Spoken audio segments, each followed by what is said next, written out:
Nilai-nilai dasar perjuangan. Karya Nurcholish Madjid dan kawan-kawan. Bab 4. Ketuhanan yang Maha Esa dan peri kemanusiaan.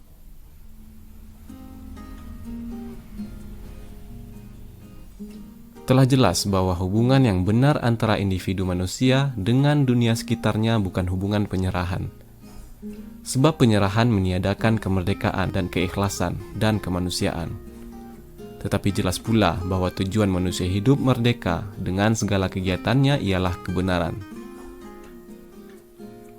Oleh karena itu, sekalipun tidak tunduk pada suatu apapun dari dunia sekelilingnya, namun manusia merdeka masih dan mesti tunduk pada kebenaran. Karena menjadikan sesuatu sebagai tujuan adalah berarti mengabdikan kepadanya.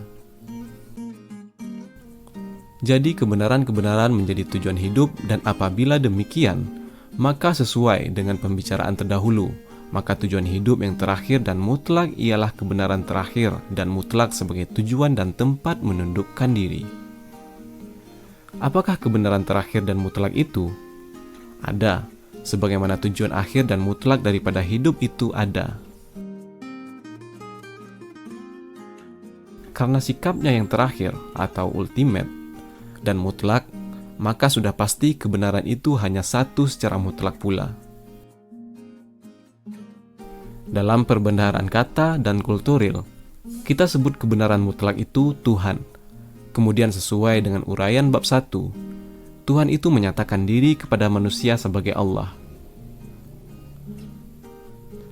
Karena kemutlakannya, Tuhan bukan saja tujuan segala kebenaran, maka Dia adalah yang maha benar. Setiap pikiran yang maha benar adalah pada hakikatnya pikiran tentang Tuhan yang Maha Esa. Oleh sebab itu, seorang manusia merdeka ialah yang berketuhanan yang Maha Esa. Keikhlasan tiada lain adalah kegiatan yang dilakukan semata-mata bertujuan kepada Tuhan yang Maha Esa, yaitu kebenaran mutlak, guna memperoleh persetujuan atau ridho daripadanya. Sebagaimana kemanusiaan terjadi karena adanya kemerdekaan, dan kemerdekaan ada karena adanya tujuan kepada Tuhan semata-mata. Hal itu berarti segala bentuk kegiatan hidup dilakukan hanyalah karena nilai kebenaran itu yang terkandung di dalamnya guna mendapat persetujuan atau ridho kebenaran yang mutlak. Dan hanya pekerjaan karena Allah itulah yang bakal memberikan rewarding bagi kemanusiaan. Kata iman berarti percaya. Dalam hal ini, percaya kepada Tuhan sebagai tujuan hidup yang mutlak dan tempat mengabdikan diri kepadanya. Sikap menyerahkan diri dan mengabdi kepada Tuhan itu disebut Islam. Islam menjadi nama segenap ajaran pengabdian kepada Tuhan yang Maha Esa. Pelakunya disebut Muslim. Tidak lagi diperbudak oleh sesama manusia atau sesuatu yang lain dari dunia sekelilingnya.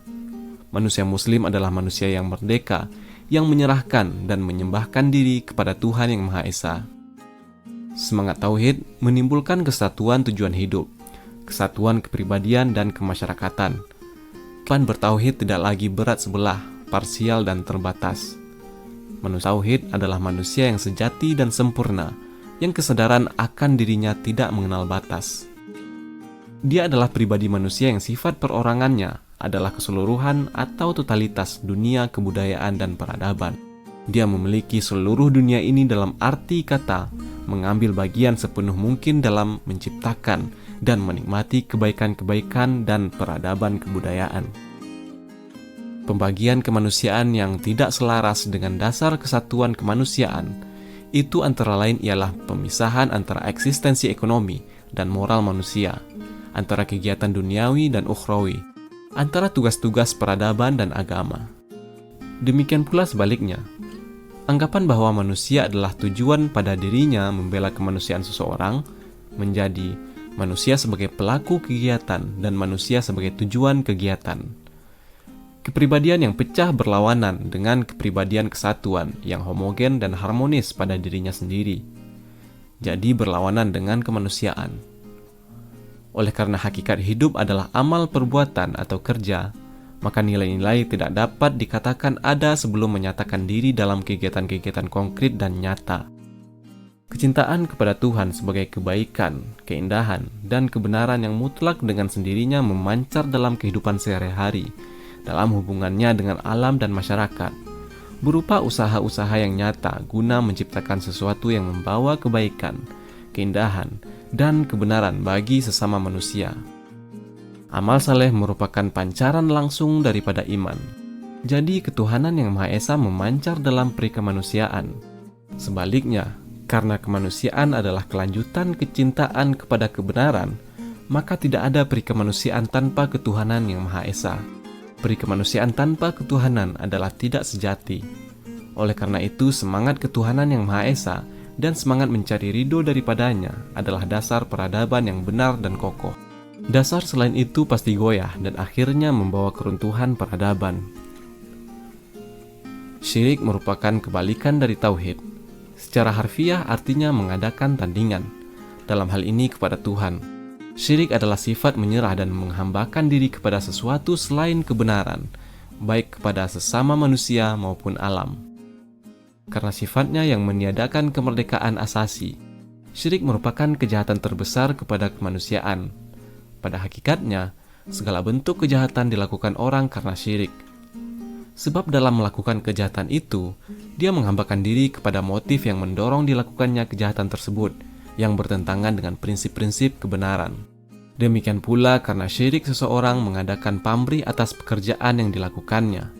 Dia bekerja bukan karena nilai pekerjaan itu sendiri dalam hubungannya dengan kebaikan, keindahan, dan kebenaran, tapi karena hendak memperoleh sesuatu yang lain. Musyrik adalah pelaku daripada syirik. Seorang yang menghambakan diri pada sesuatu selain Tuhan, baik manusia maupun alam disebut musyrik. Sebab dia mengangkat sesuatu selain Tuhan menjadi setingkat dengan Tuhan. Demikian pula seseorang yang menghambakan adalah musyrik. Sebab dia mengangkat dirinya sendiri setingkat dengan Tuhan. Kedua perlakuan ini merupakan penentang terhadap kemanusiaan, baik bagi dirinya maupun kepada orang lain. Maka sikap berperi kemanusiaan adalah sikap yang adil, yaitu sikap menempatkan sesuatu kepada tempatnya yang wajar. Seseorang yang adil ialah yang memandang manusia, tidak melebihkan sehingga menghambakan diri kepadanya. Dia selalu menyimpan itikat baik dan lebih baik. Maka ketuhanan menimbulkan sikap yang adil kepada sesama manusia.